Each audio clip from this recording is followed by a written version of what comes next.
Oh my God. Welcome to Transfer Deadline Day. One of my favorite days of the year, the day where me as an Arsenal fan are in hopes, in dreams, and wondering what is going to happen. And I am too excited on how this day has gone. And as you've all heard the news, we are literally minutes, seconds away for the signing of Thomas Partey of really being announced. It's not official yet, but it is damn near done. Personal terms have been agreed. Arsenal have met the release clause. He is in London at the moment doing a medical. And my guess right now is that Arsenal Football Club are there just focused on getting all the marketing stuff, materials, all done before they officially release. And I do have to say this, I like to put a toast for Thomas Partey signing because I really do think this is the signing that is going to this club, change this club to whereby we are going in the right direction. I think this is going to transform our midfield. He's a type of player that we've needed for such a long time. A player who's athletic, a player who has, to be honest, a bit of everything. He isn't that creative. He's not going to score you a lot of goals. I mean, even this past season, he only managed to score 4, which for a defensive midfielder, central midfielder, is quite good. But he's the type of player, that athletic type of player who's able to control the midfield. And that is something Arsenal don't have, something that a lot of other teams have. And now we have that player who can really and truly impact our squad. And honestly, that is such an important signing for Arsenal. And for me, I had to come on tonight, celebrate, give my 2 cents, as well as talk about some of the other signings that Arsenal have going on as well. So, Thomas Partey, that's about to be at least officially announced. I'm here watching Sky Sports news on that. That isn't quite official just yet. Other departures more so. You got Daniel Ballard, one of our academy players, centre back. He has, it's official, he's gone to Blackpool on loan, which is great for him. It's good for his development. I think Blackpool will give him the games that he needs to continue his development as a player. Who knows? He could come back bigger, stronger, better player, maybe be able to contribute towards the first team at some point in the future. Also, Matteo Guendouzi, he is gone, and it's unfortunate, but he is gone on loan to Hertha Berlin, which I'm quite surprised in, just because even though I think Hertha Berlin are a decent side, overall, you don't expect a player like Matteo Guendouzi, and as good as Matteo Guendouzi, to go to a side like Hertha Berlin. You would have thought some of the more better teams, more top teams would have gone after Guendouzi. Unfortunately, none of that happened, and he's going out for a loan at Hertha Berlin. He's sure to get games, sure to play him, and he's going to be a regular starter for Hertha Berlin. So I'll be keeping a watch out for him in some of my loan reports. So really looking to see if in the next couple of weeks he does manage to get a game for Hertha Berlin. I mean, he hasn't played for a while now, so my guess is that we might not see him for at least another few weeks or so as well. Then Arsenal make a couple of signings as well, more signings for the future. So Arsenal signed Omar Rekik. He is a player from Hertha Berlin. So you could tell something was going on there in regards to Arsenal and them looking to bring in that deal to bring Omar over. He is a 6'3" centre back. He's Dutch. He also is Tunisian as well, but I believe he is committed to the Netherlands in terms of play. 18 years old, young, so still has an opportunity to develop and get better as a player. So it looks like a pretty good signing. Chances are he's not going to be anywhere near the first team.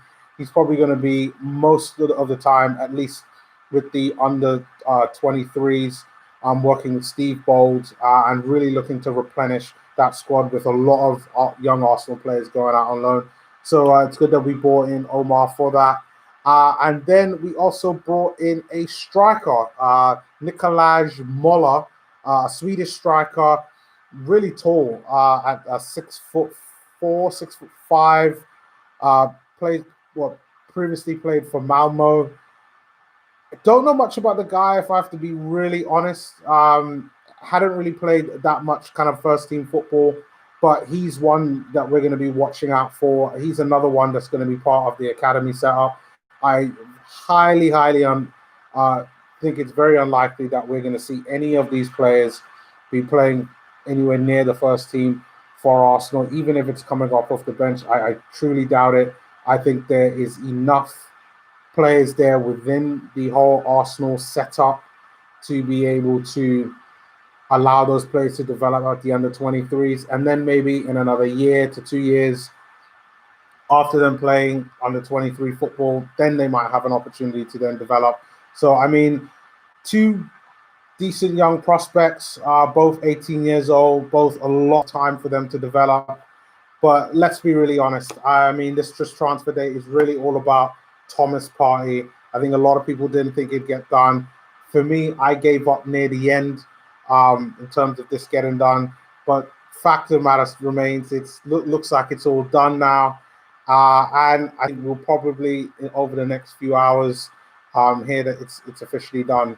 But I don't think any more signings are going to happen. I just want to give my 2 cents in regards to how I felt this transfer day had ended. And I think overall, it's been a lot better transfer day than what I would have expected. I think that the majority of the players that we needed, we got. We obviously brought in Gabriel over the summer. We brought in Willian. We re-signed the likes of David Luiz. So I think overall, summer transfer window has been good. Today, even better with the signing of Thomas Partey. So happy that Arsenal went and made the call to go on and get the deal over the line. And I truly do think this is a new age for Arsenal going forward. It's going to give us a completely new element. And you know what I was thinking? You bring Thomas Partey into the side. What does this mean for some of the other players on the fringes? We still have Mesut Ozil still around. The one thing, or several things that Mesut Ozil kind of really lacks is Mesut Ozil, physicality, work rate. He doesn't have that. You put in a guy like Thomas Partey in that midfield, maybe even a Maitland-Niles next to him as well to help support him, and you can see a new Mesut Ozil. You can see a Mesut Ozil who is free to be creative, free to just be himself, something that we probably haven't seen in Mesut Ozil in years, maybe even since the Real Madrid days. So I'm waiting, and I'm glad that we've got this over the line, and hoping that this would mean something new and fresh for Arsenal. Thank you guys for the like. Please, if I can see there's 4 people that are watching, even though you're not commenting, hit thumbs up. Does help the channel out. But it's this Thomas Partey signing. I know people will probably be thinking you're getting over ahead of yourself, Neomas. I'm not. Trust me, I am not. This is exactly the type of signings that you need. Yes, fantastic news, Adnan. Like it's, like this was the signing all along. I regularly attend the 101 Arsenal show that I'll be attending after this. And I talked about this guy all the time. Thomas Partey is exactly what we need. And we finally getting what we need. And that's something that you can't really say a lot of times that happens with Arsenal within the transfer window. A lot of the times we're not getting the players that we need. And for us to be able to get this done, it's just brilliant. I know you've been waiting all day. I've been waiting all day as well. I've been here on my laptop working. I've had the TV there on the side, looking, seeing what's going on, seeing all the news in regards to Walcott going to Southampton. I think that's good for Walcott. Hopefully he could replenish his career and end his career on a high. I hope he doesn't score against Arsenal.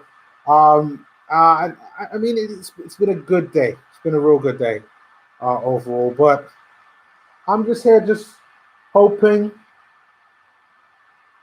waiting, waiting for it to for all it to be official.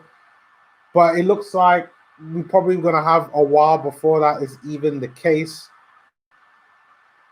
But the one thing I'll say is, if this does officially get done, and I'm not being negative, if it does get officially get done, is this probably the best transfer window that we've had? I think it'd be. I really do. I really do. I think 10 years ago when we bought in Mertesacker, that was probably one of the ones whereby you thought we brought in a player like Mertesacker, legend at the time. We brought in Arteta. I think that season we brought Andres Santos, who was a bit of a dud, and Yossi Benayoun. And we needed a guy like Mertesacker, and we needed Arteta at the time, who was a leader and who was a captain. But it really, and then says, but he also took it 11th win because financial fair play was relaxed the board. I'm not sure if it's to do with financial fair play why it didn't get done. You know what I honestly think? I honestly think Arsenal had prioritized Arwa and getting Arwa before Thomas Partey. I think that they wanted to get the Arwa deal done before they were going to do the Thomas Partey deal, because I think that maybe the Thomas Partey deal, they probably already thought it's already done. We just need to go back and cross all the T's and dot all the I's. And I think as soon as the Leon president talked about the fact that Awa's not going to be sold, and then Awa himself came out saying that he's going to stay.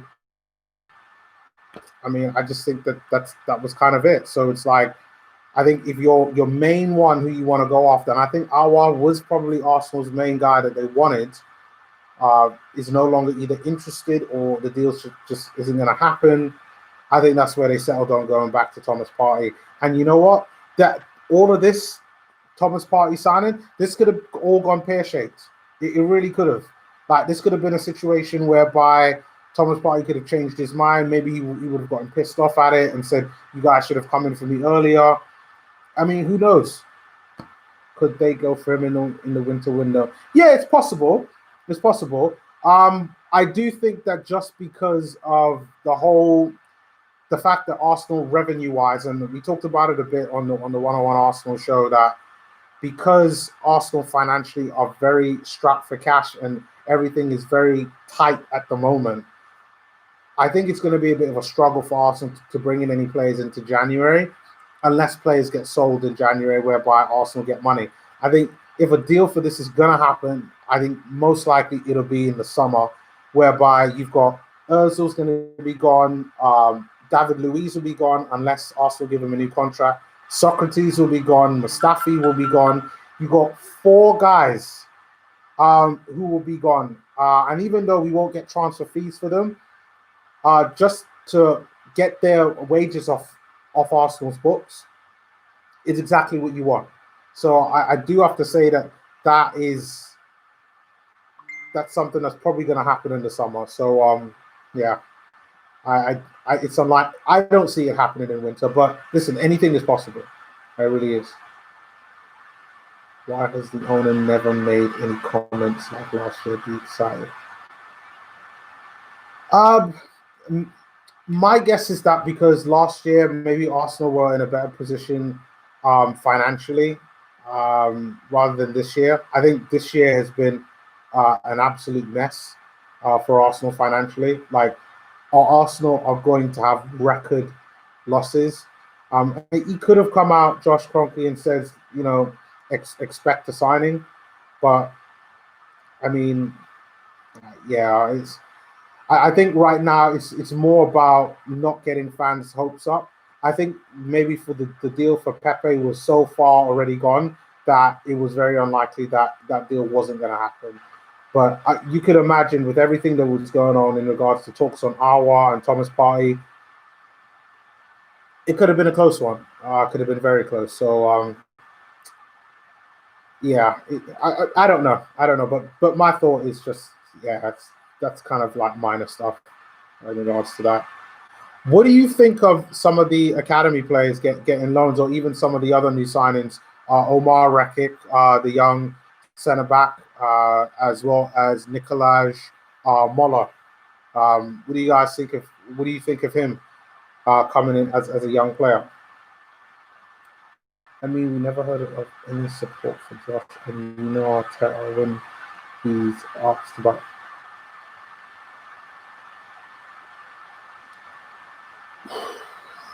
I honestly don't know. I mean, all you can do is speculate. I've always said it that when it comes to the owners of this club, whether it be Stan or Josh, I always felt that they just see Arsenal as a money making machine. They see it as another business and investment that they're looking to just.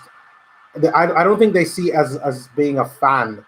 You know, like what you're asking there is something that fans would want to hear. Like, be excited is something that is catering towards the fans.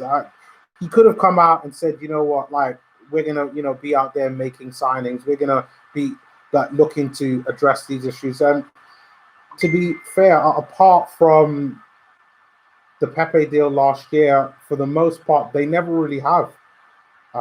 So I mean, the way how I see it with the likes of Stan and Josh is, don't expect too much from them. But when they do, just say, "Oh, thanks," type of thing. We are really happy to have Academy boys Zach Medley, who's one. Look, yes, and you know what, right? Zach Medley, I think he is doing pretty good at Gillingham as well. He's one that I've been keeping an eye out on. He's been really consistent in the amount of games he's been starting for Gillingham, and I think that he's one of those players that could be very close to getting an opportunity in the first team. I don't think that opportunity for him could, at the earliest, would only be next year, just because of the amount of centre backs that we had. I mean, we're talking David Luiz, Mustafi, Socrates that we have there as well. We still got Saliba, Mari, Gabriel. So there is an opportunity for someone young to come through to be fourth or fifth choice, but there's going to be lots of competitions for defense. And then in terms of Balogun, I hope he gets an opportunity to stay at Arsenal, or at least he changes his mind about not wanting to leave. I've heard a lot of clubs are in for him, and I hope that he's looking at the likes of Zek and saying, you know what, stay at Arsenal, maybe go on loan, get some first team minutes, show everybody what you can do, and maybe he can leapfrog the likes of John Jules, or, I mean, if he's that good, maybe he could even leapfrog Eddie Nketiah. Next 2 years? Possibly. I think definitely for Zek, I think next year, for the next 2 years in terms of Balogun, though, I think all really depends on what happens with Lacazette. I think if Lacazette stays or signs a new deal, then I think the answer to that is no. But we could loan Balogun and we could still keep him and have him as a player. Like, he's a good, young, talented player and deserve to get minutes for Arsenal. And it'd be a shame to lose him because he really is talented. And the reason probably why you brought it up is because you've probably seen him yourself in regards to what he can accomplish. And, you know, like we're bringing in young players, and, you know, Arsenal traditionally give young players a chance. So hopefully he believes that we are going to give him a chance. And you just have to wait and see what happens in regards to going forward. But yeah, it's an interesting situation. Where are we with time now? So we're approaching just after 10.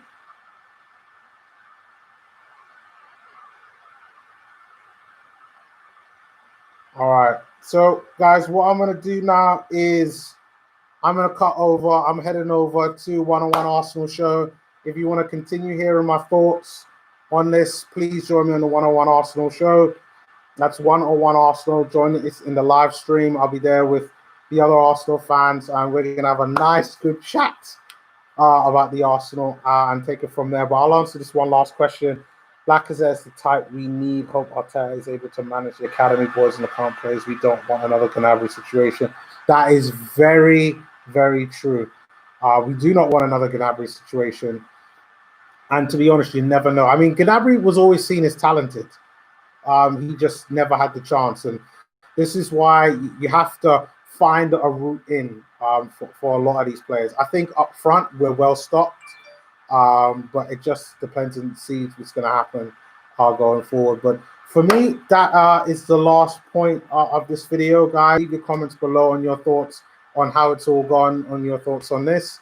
All the signings, Dan Ballard going to Blackpool, Thomas Partey, imminent signing, Omar Rekik coming in, as well as Nikolaj Moller and Guendouzi going. Leave your comments below on all of that, and I will see you all on the next video, which should be tomorrow. Peace.